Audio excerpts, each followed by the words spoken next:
God bless the USA. Stop sending billions to Ukraine.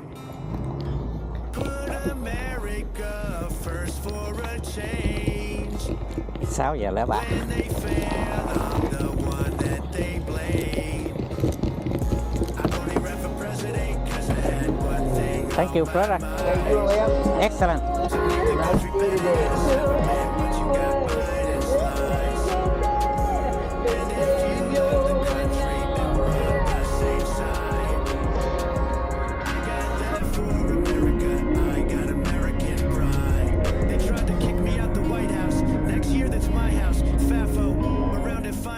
Trump 2024, all the communists, they will cry now. No more fake news selling lies now.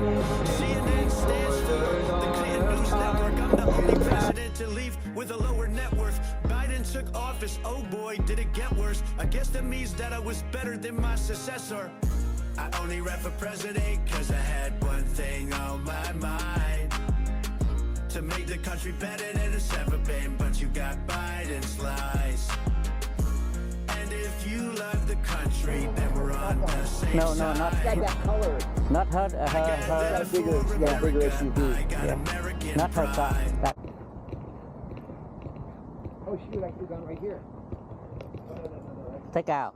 Oh shoot, did I park it take out? Oh, That's okay. no, I'm not. It stops one before. Okay. So I'm past take out. That's okay. No, I'm not. I'm good. Thank you. Hello. You just look here. Hi there, how are you? Hey, how are you? Good to see you. Hey there. Hi, how are you? Kelly, how are you? Greetings. Kelly, no, good to see Hello. Hey there. Hey. Thank you. Hey you guys. Hey, Paulina, how are you? Good to see you. How are you? Yeah, here we are again.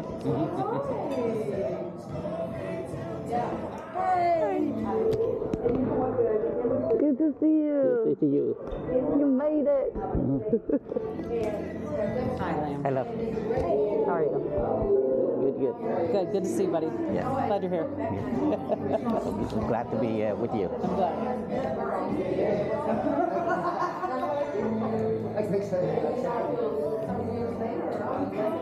Is somebody here sitting? No, you're welcome to sit here. Yeah, thank you. Thank you. I'm Lamb. Hey, good to see you. How are you doing? Good to see you, Ryan.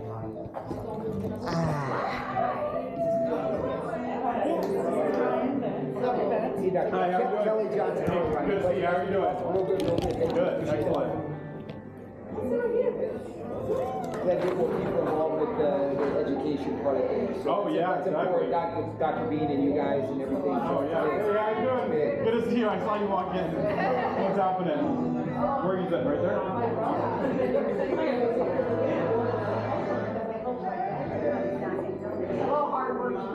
Hi. Good, how are you? Good to see you. I haven't seen you for a while. I know. Well, I moved away. Yeah, I miss you. I miss you too. Yeah, but I keep in touch. Like I watch the video. Oh, you watch my video? Of course. good. I never disconnected totally. Oh, that's You good. guys have been important in my life. Yes. You know? Okay. Yeah. Are you filming tonight? Are you filming Ryan? I check your. Yeah. I do. Yeah, right here. Yeah. For Boulevard. That's good. You have to go hit that. That's good. Hey, bro. I'm right here. I'm She has butterflies all over her house. Good to see you. Good to see you. Yeah, I was just sharing my mom passed away. So, yeah. So, Wow. yeah. Okay, well, my food is there. I'm going to work on this one. Thanks for letting me share my story. Yeah. How are you? Good. Oh, good. Nice to see you. Oh, all right. I'm so glad you're here. Yeah. All right.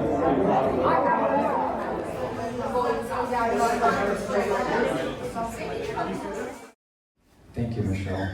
And good evening to you all. Please join with me, if you would, in prayer. Heavenly Father, as we come before you, we thank you for letting us meet here on this beautiful day in relative peace and safety. I ask, Lord, that our actions would be glorifying of you, and we thank you for your Son, for all that he's done for us. May now that you guide us, guide our steps, guide our words. In Jesus' name, amen. Amen. Larry, come lead us in the Pledge of Allegiance, and then we'll have Robert do scripture. Everybody please stand. Your hats. I pledge allegiance to the flag of the United States of America and to the republic for which it stands, one nation, under God, indivisible, with liberty and justice for all. Born and unborn. Thank you, Larry. And then we'll have Robert do scripture.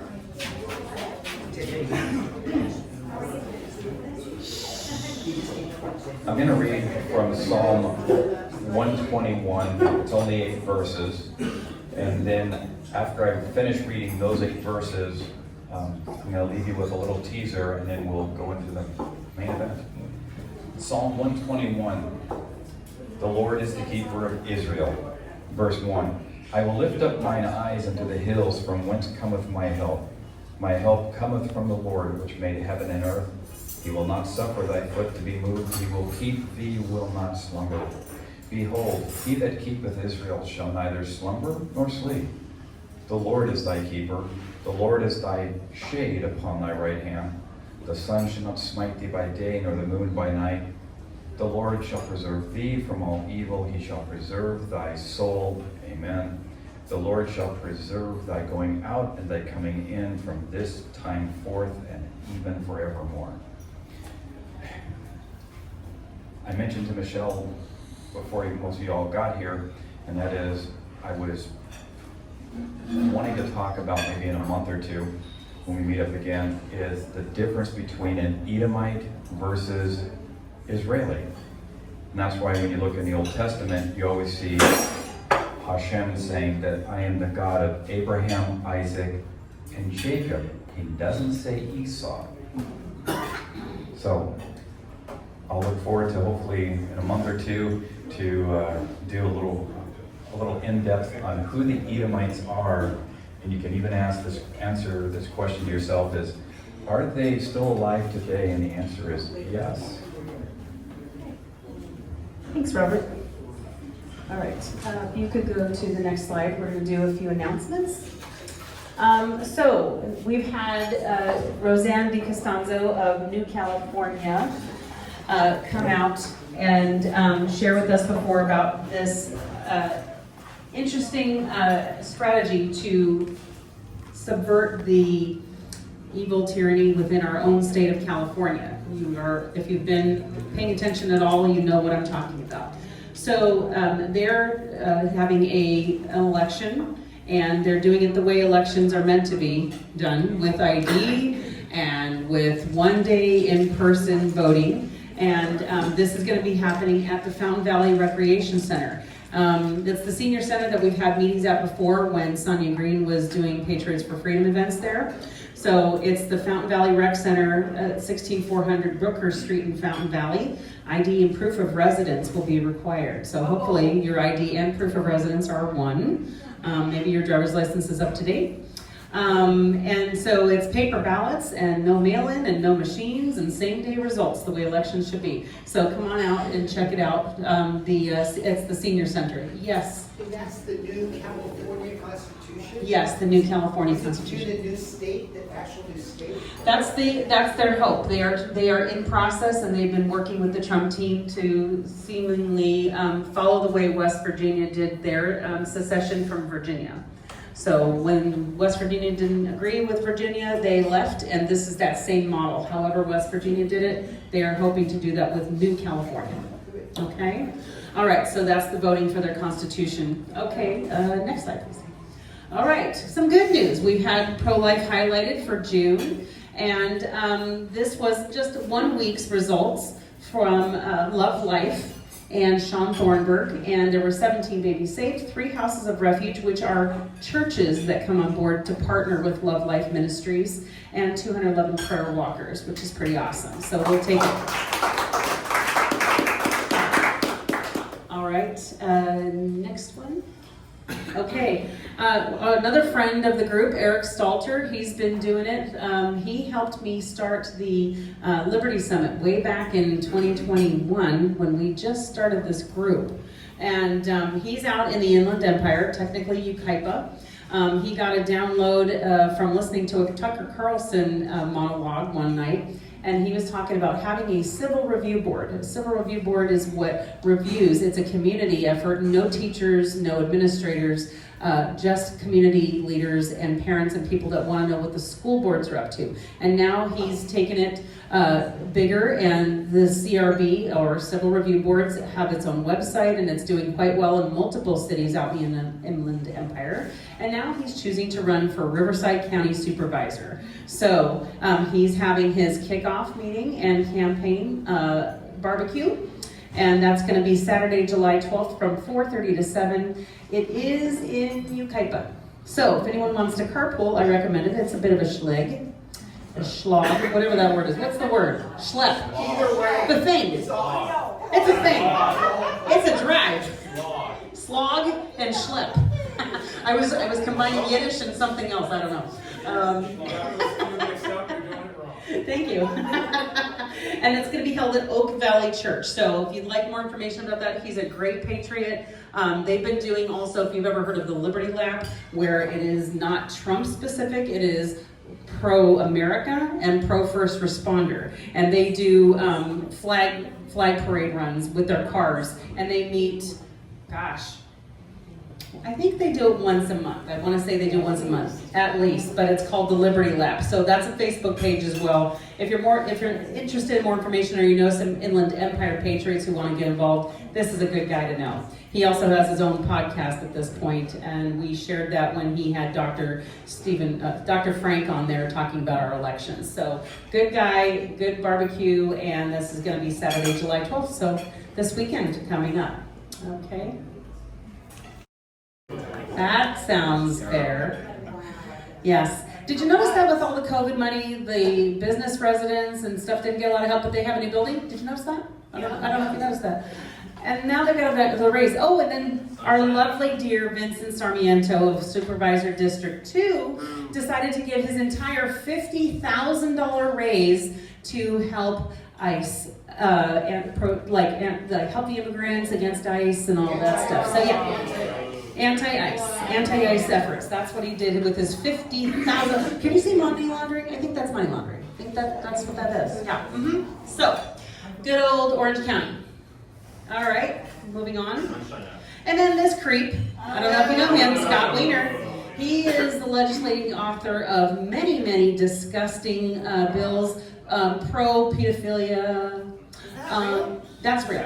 That is real. This is one of his bills that he came up with, which said that within 10 years, it's okay. So if I was a 24-year-old male interested in a 14-year-old boy, that's no longer statutory rape. And he did that. His name is Scott Wiener, so he kind of lives up to his name. And he lives up in Northern California. He's gross. He does these like pride parades. On Easter, he does the Naked Jesus contest. It's disgusting.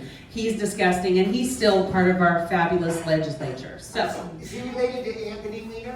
I don't know. They're both Wieners, though. They're both wieners, though. Yes, people do live up to their names. I agree with that.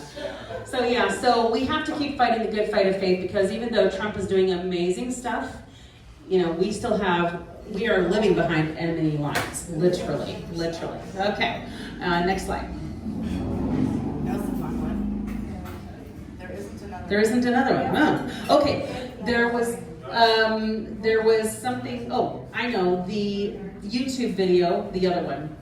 Yes, that one. Cal Report with James Wallace. He is a friend of the group. He comes pretty often. And these are two more disgusting, you're not even going to believe it, legislations that are getting ready to be passed right now. I think they're both in committee, as if I heard it right. But you're going to want to pay attention and share this. We have a We the People OC Facebook page. I'm going to be putting it in Telegram too.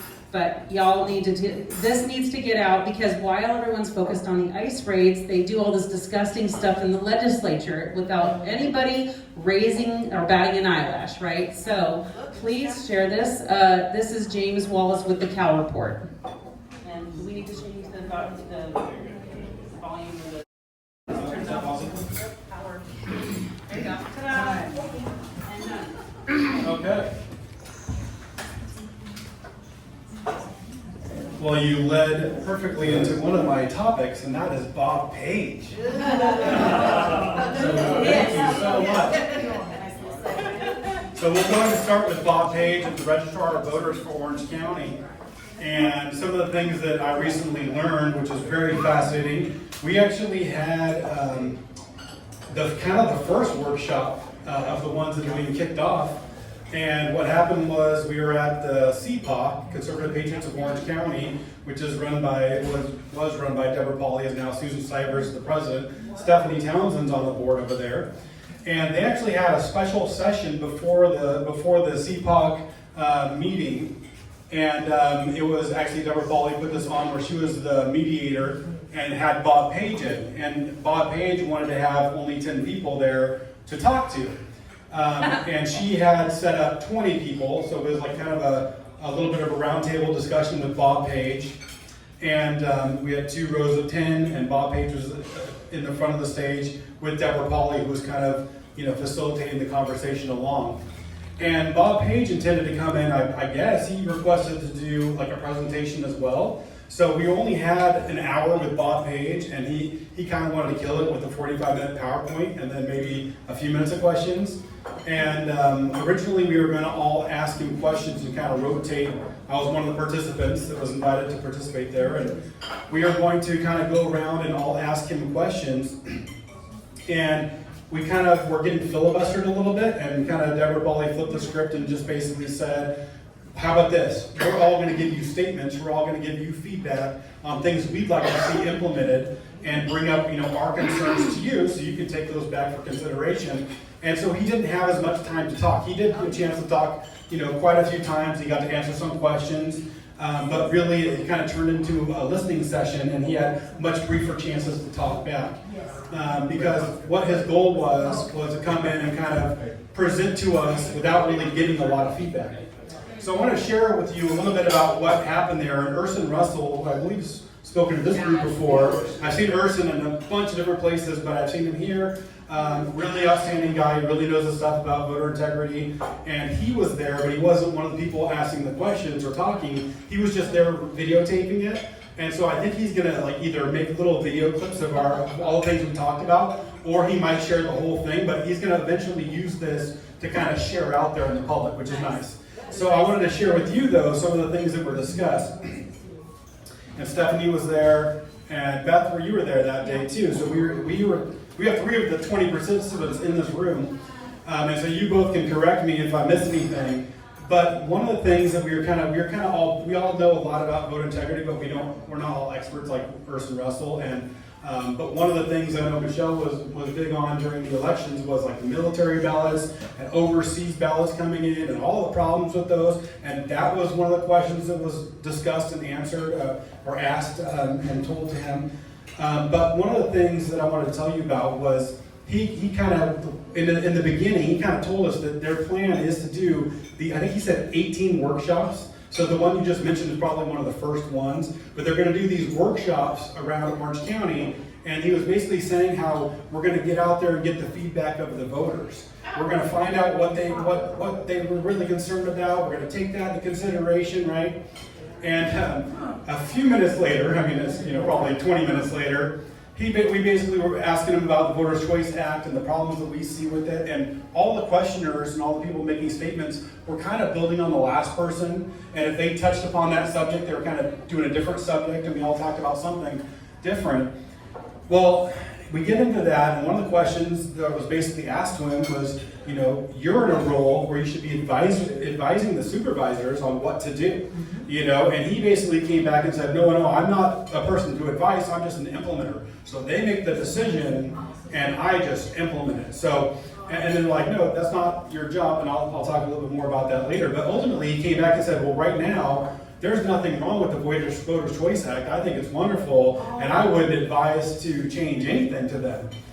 And so when it got around to me, because he said that before I got a chance to say it, and so I said, you started this meeting off, I said something like this. You started this meeting off basically saying you're doing 18 workshops to get feedback from the voters, kind of so you can make a decision based on that, and where you're not going to have any kind of preconceived notion. But then you went ahead and said there's nothing wrong with the Voters' Choice Act. You would make no recommendations to change.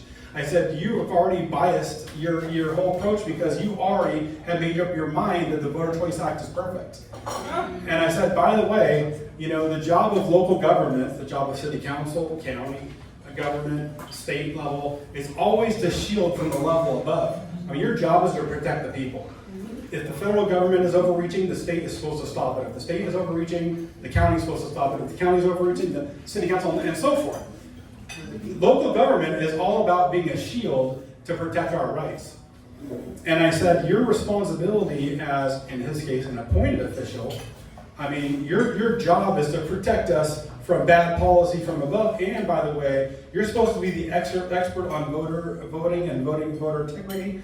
And your job is absolutely to advise. Yes, your job is to implement.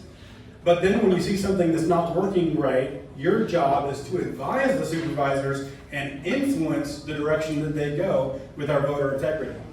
The other interesting thing that he mentioned was, I guess the Voters' Choice Act, a lot of us were assuming that it was actually cheaper than before, but I think he said it was like $6 million more expensive than the old ways.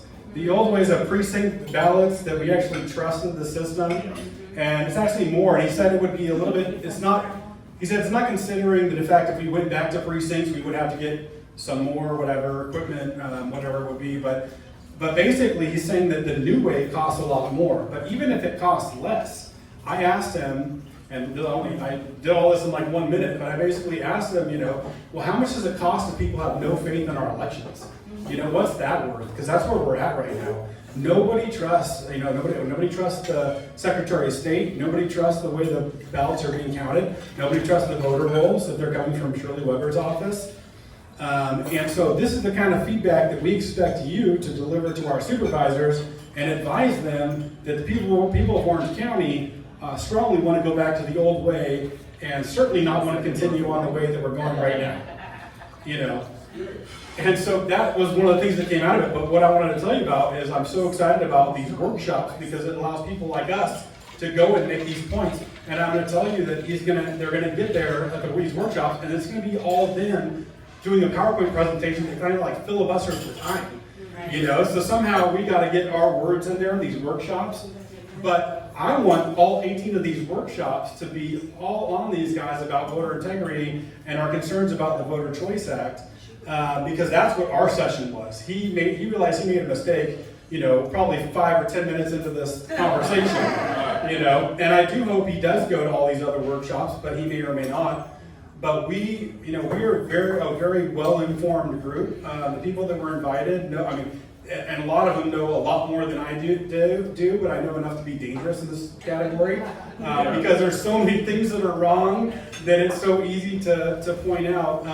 And I also pointed out to him, I don't know how I squeeze all this in, but I pointed out to him that I run for office in 8 cities and 2 counties. So I run in LA County and Orange County, and I told him, I said, LA County smoked you guys for counting the votes. You guys were so slow, and LA County beat you. What did that say?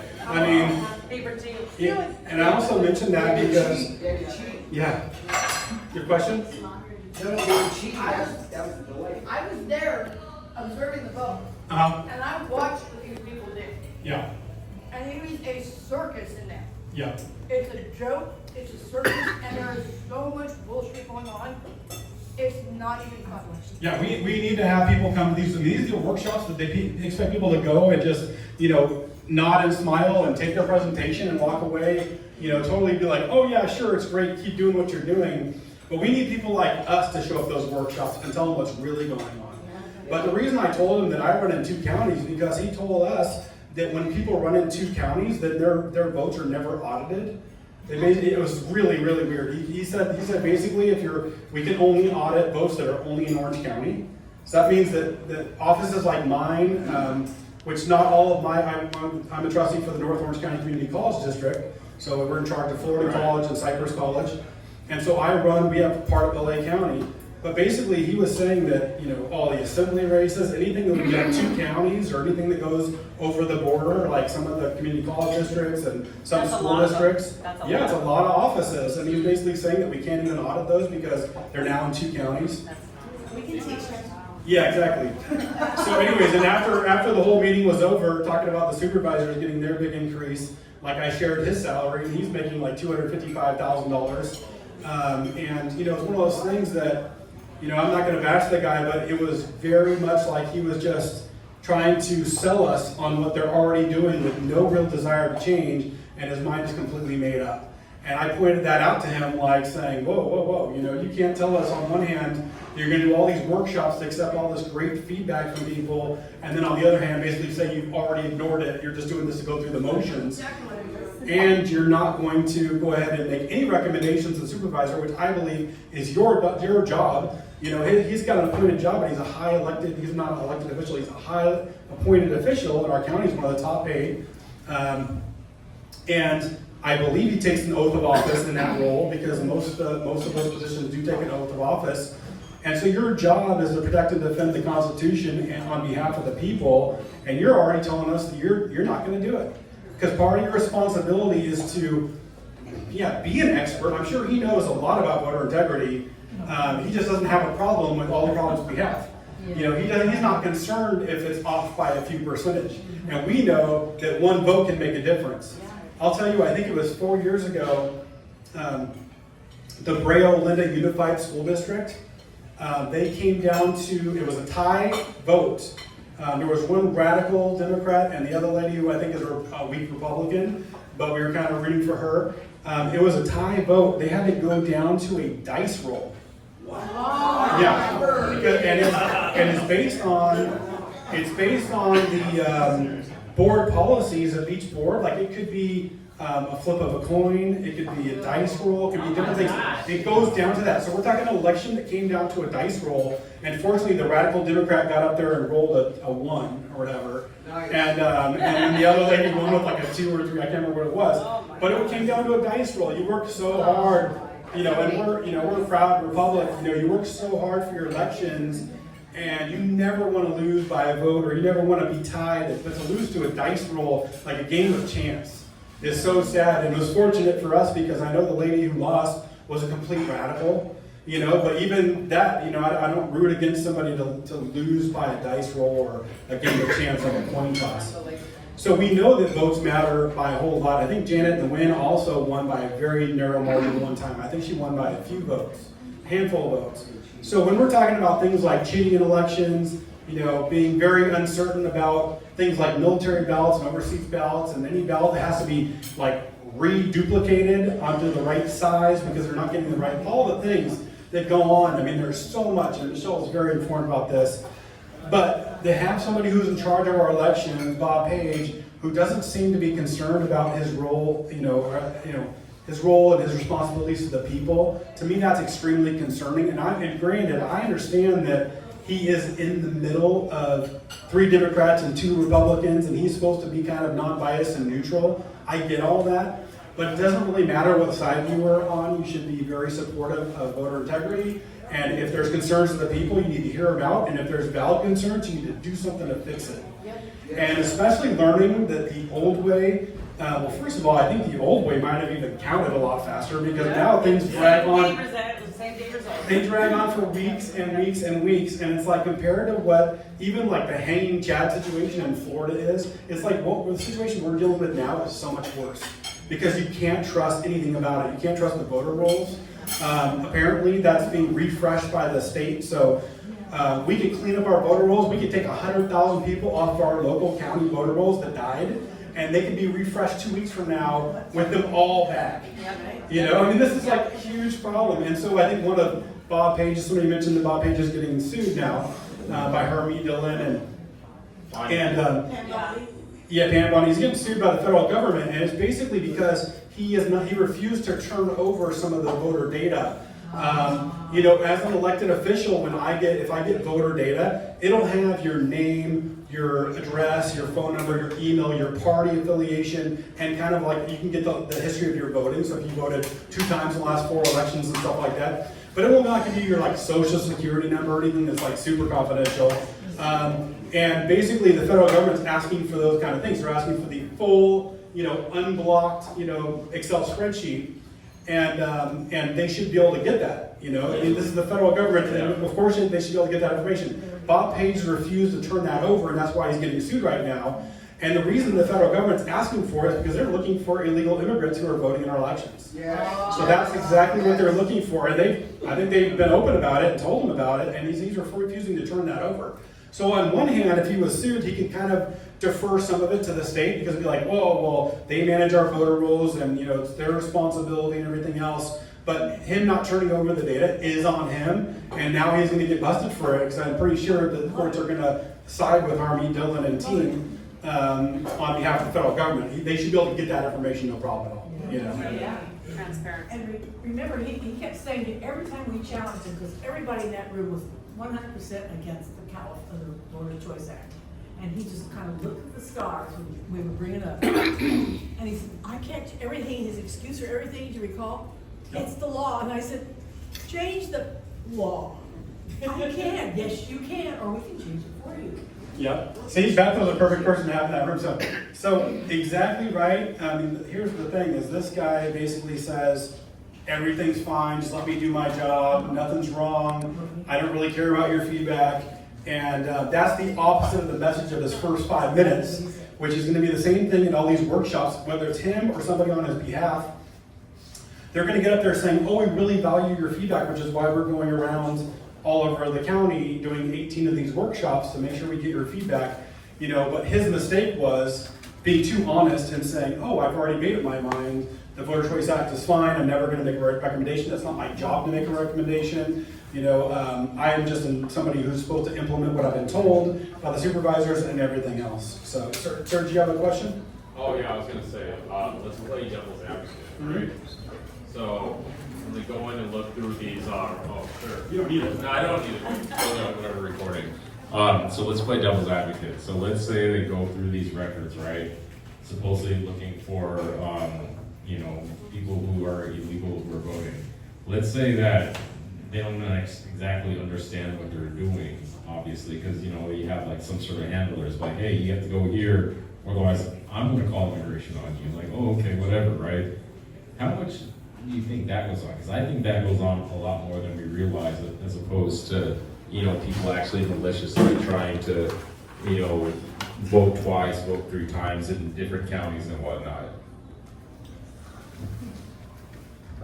Thank you. I think I understand your question, but first of all, let me start with saying that I don't think the federal government is looking at the voter database role just to deport people or anything like that. I think they're just trying to find out who's not voting, who's not supposed to be voting. Yeah, so that's the first thing. In fact, if the federal government had every voter information for the whole country, which wouldn't they?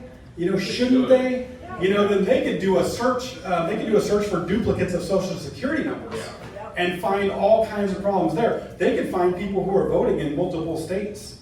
And all this kind of stuff has been happening. I mean, we have, and actually California knows, because ever since California started mailing ballots to every single house, there's so many that get returned because people have moved out of state, and then even then they find ways to vote. You know, they can find ways to vote. So I'm good. I had a friend who lived in Gardena, and after his mom passed, and his brother passed, and all this stuff, I was there and actually witnessed multiple ballots coming to his house. Next, it will still fly through. Like they have, it is almost impossible to get a ballot like tossed out for that reason. So it's made a joke out of the entire system. I had a friend well, he met somebody there. They were both watching these guys zip through the things. Mm-hmm. So they contacted one of the like people there that like are part of the whole election thing. And they asked him like, what do we do about this guy who's like just going through these really fast? Mm-hmm. And he goes, well, you know, we can't mandate how fast they go through the signatures. And I was hearing all this.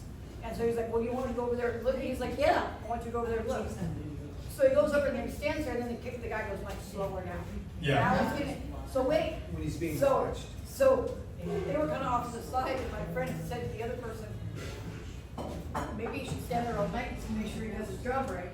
And the guy heard him and called the sheriffs over to get them kicked out Yeah. of observing. So the kind of shenanigans that go on there, the long threat where they kicked all the observers out, but they let the other people in there, that happened. Yeah. I actually started to observe.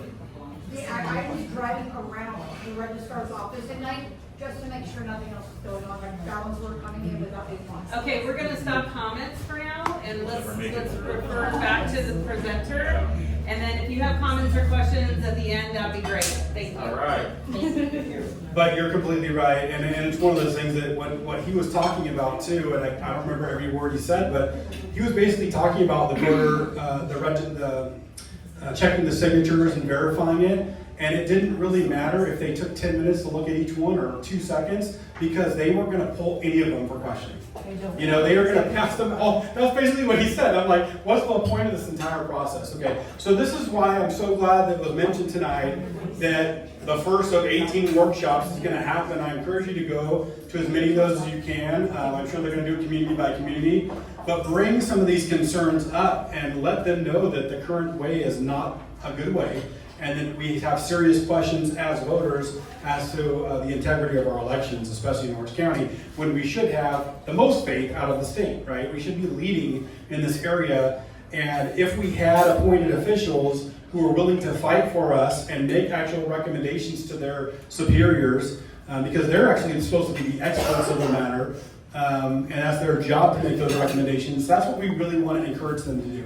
Realize it's not perfect, realize it can be better, and make sure that they're making the recommendations for change. There's no reason why Orange County has to be subject to whatever the state wants, or the Voters' Choice Act, or anything else. We can make up our own way of doing things, and we need to encourage them to do that.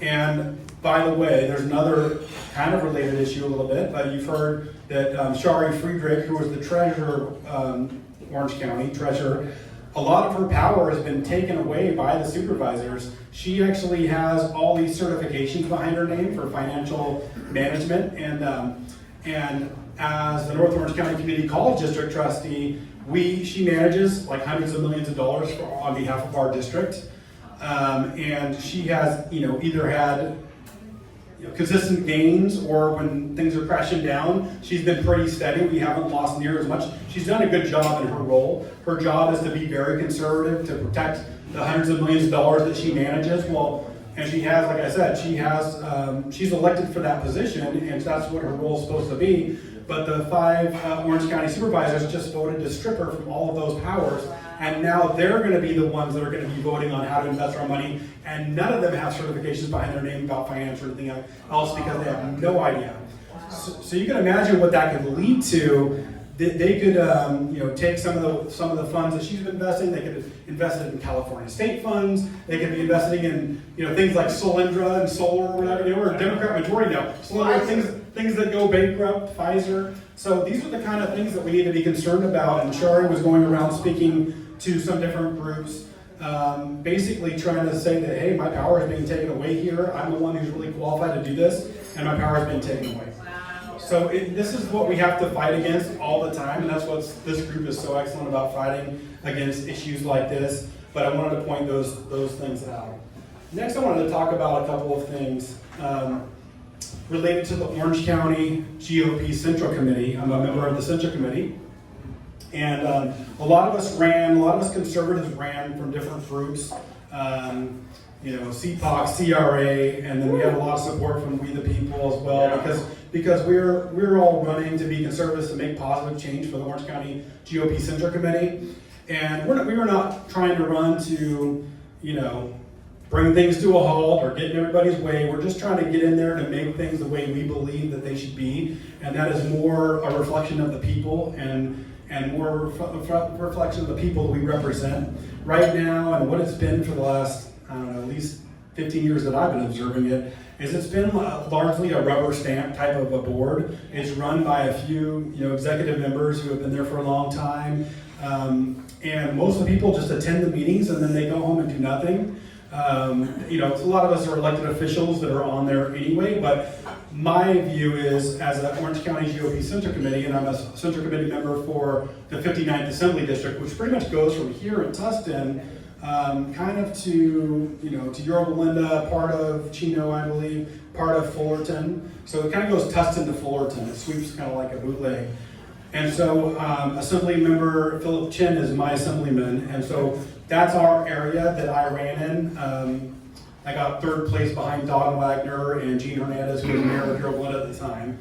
But we're coming in trying to say, hey, we need to represent our people that voted us into office. We need to be out there in the community telling them what the OCGOP is doing and bring feedback back to the OCGOP Center Committee. So I'm not saying necessarily decentralized, but to be much more amongst the people in all of our areas and to get that feedback and encourage people to go. You know, We the People has been going every single month. A lot of you have been going, and we really appreciate you having you there because you're the exact kind of influence that we need on the Center Committee. We need a lot more We the People type of advocates to say that, hey, not everything is perfect and we can do things better.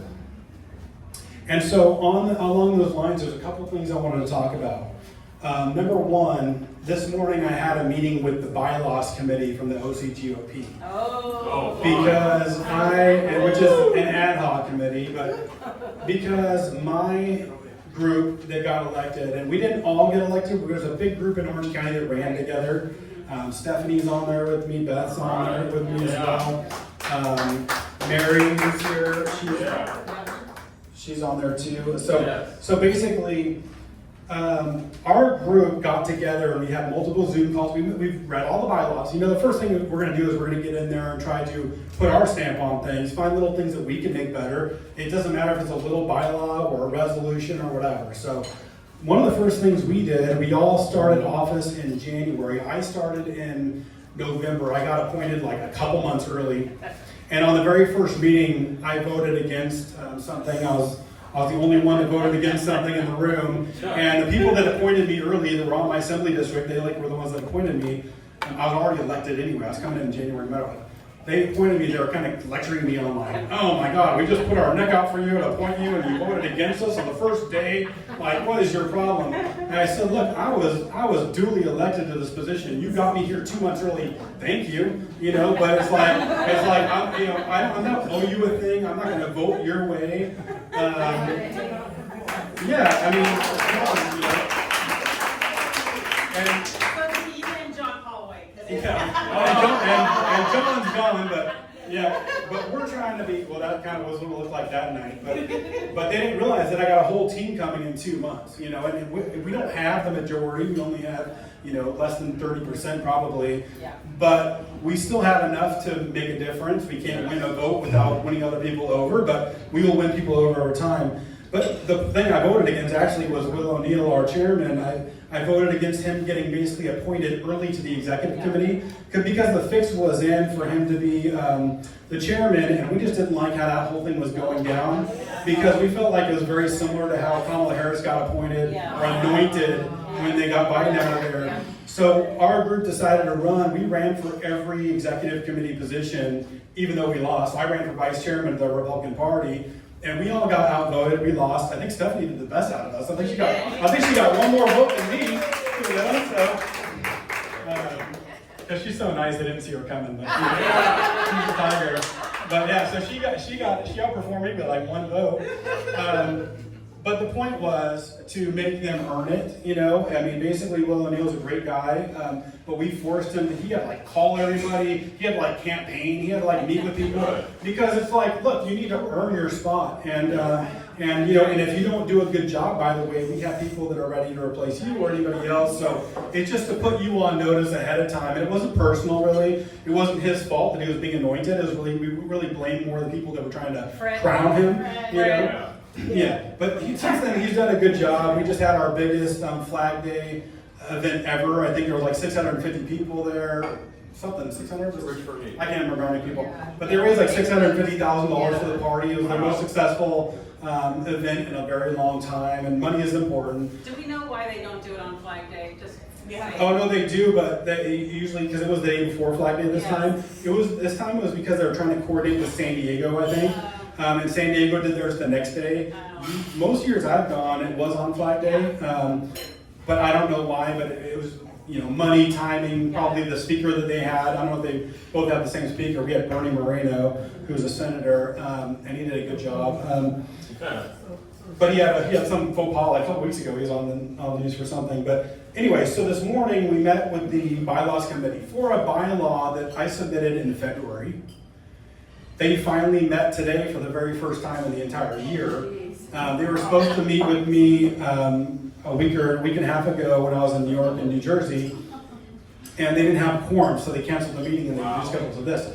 So we submitted a bylaw which was super simple. It basically changed the word caucus to committee. Our goal was to our goal is to be more oriented like a committee where we kind of report to the people, and it's not like a caucus where we are choosing to be with these people. It's by district. So long story short, the word committee helped us comply with state law. The state law doesn't really have a lot of power over a central committee, but it's just the point is, it's just such a minor bylaw change that all we were asking for is to go from the word caucus to committee, and it was 5 times in this document. And we gave our justification, we showed all the state laws that called it committee and so forth. Well, basically what we learned in this meeting today, and they gave us some good feedback that we can go back and maybe make some edits and try to resubmit it, but ultimately we found out it was rejected before we even walked into this meeting.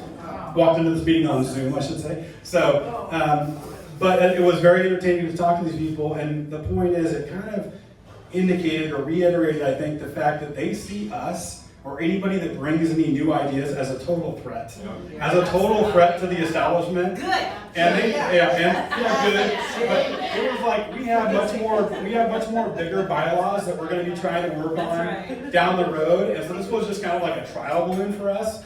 I mean, we did want it to pass, but it was it didn't really matter that much if it passed or not. But they kind of took it as, well, if we change this from caucus to committee, basically it opens us up to have to restructure the entire party, because now we could have a chairman at East Assembly. It was all this kind of stuff. No.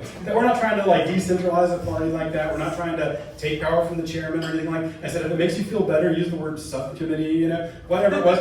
But it was that was just kind of an example. So we got stalled for 4 months. What month is it? July, 5 months. The first couple of months it was because our chairman pulled it.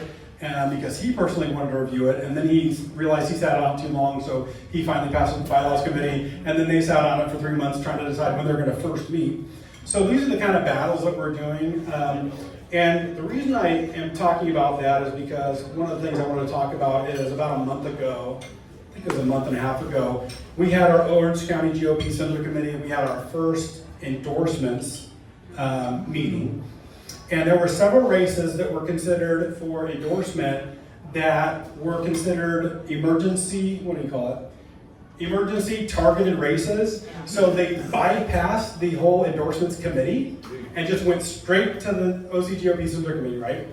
And that's okay to some extent, but it was one of those things that, to us, a lot of our group decided to let those endorsements happen because we felt like we weren't going to win, and it wasn't worth the fight in this case, and we got to kind of pick our battles a little bit.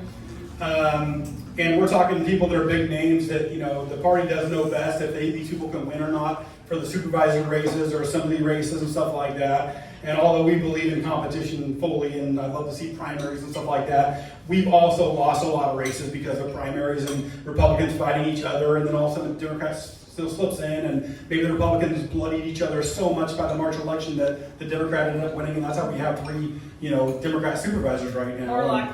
We have all kinds of problems, and so this is what the party's trying to avoid. So we understand all that, but at the same time, in retrospect now, we wish that they all went through the endorsements committee, because I think, first of all, we're all kind of wanting that to happen anyway, because it's an easy enough process where they should have been able to get that done in a month. And what's 1 month going to make a difference when we're talking about 2026 elections right now?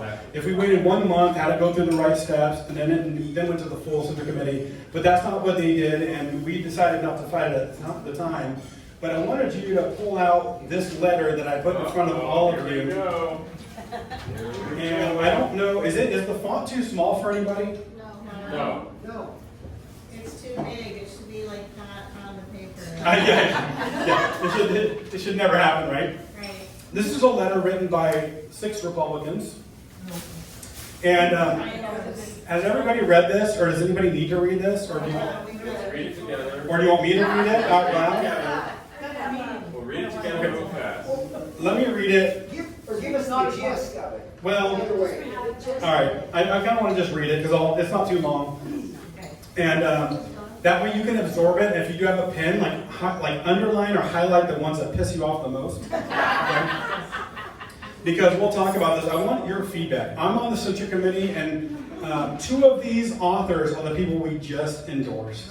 So into our group, a lot of us on our group, they were kind of like on probation the day we endorsed them. You know, they're kind of on probation because they've done past sins that we remember and we have concerns about, but we just didn't know an alternative candidate that could necessarily beat them or be better. And you know, they're not perfect, but we don't want to have all Democrats on supervisors, stuff like that. Like we're trying to be common sense and stuff like that. So, but at the same time, we are in the spirit of the same spirit as people in this room, which is like fight everything all the time. And I love that, but we're trying to also be really strategic in what we're doing. And you know, we have some hard time changing a single word on a bylaw. So let me read this to you.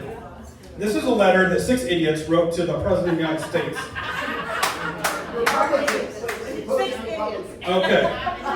Dear Mr. President, we are Republican legislators in California, and we support upholding the rule of law. Underline. I'm not going to speak after every sentence, but the first sentence is a lie.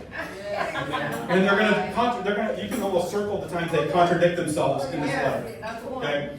We are Republican legislators in California. We support upholding the rule of law. Under the previous administration, over 10 million illegal immigrants entered the United States. A reality that harms our communities, overwhelms government services, and hurts businesses and working Americans alike. The issue of immigration is complicated and divisive, but our goal is to reach solutions that both uphold the rule of law and reflect the fact that immigrants are essential to the fabric of America. Legal. We see 2 overriding issues that need to be addressed. The first is that serious and violent criminals are in this country illegally. We fully support efforts to identify, detain, and deport violent criminals. As you know, California state law limits the state and local law enforcement cooperation with federal immigration officials. In fact, the far left in California's supermajority has killed Republican legislation that would have required local governments to work with federal immigration authorities to make it possible to safely deport criminals who are in this country illegally. The second and related issue concerns raids targeting violent criminals, which have resulted in non-criminal immigrants being swept up as well. Unfortunately, the recent ICE workplace raids on farms and construction sites and restaurants and hotels have led to unintended consequences that are harming the communities we represent and the businesses that employ our constituents. We have heard from employers in our districts that recent ICE raids are not only targeting undocumented workers, but also creating widespread fear among our employees, including those with legal immigration status.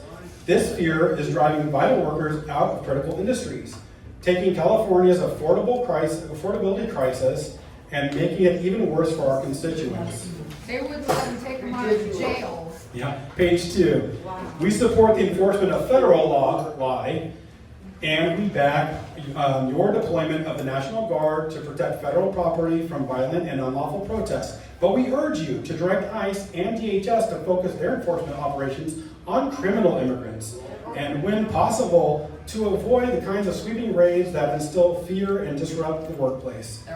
We also call on your leadership to modernize our immigration process to allow non-criminal undocumented immigrants with long-standing ties to our communities a path toward legal status.